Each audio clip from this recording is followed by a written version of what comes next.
Hey guys, welcome back to the channel. In today's video, I'll show you how to change the time zone in MetaTrader 5. Let's get started. Now, if you open up your MT5 app and head over to settings by clicking this button, then click on settings, you'll notice that there's actually no direct option to change the time zone. So how do we do it? Let me explain. First, you want to close the MT5 app, then you want to go to your phone settings.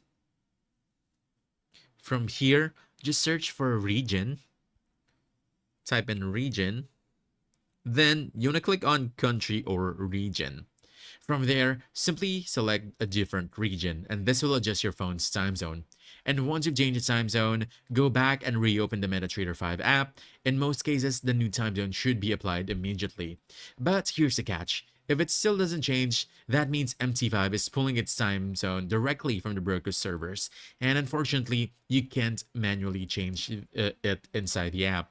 And basically, that's it. If you found this helpful, don't forget to hit that like button, subscribe for more quick guides, and I'll see you in the next one.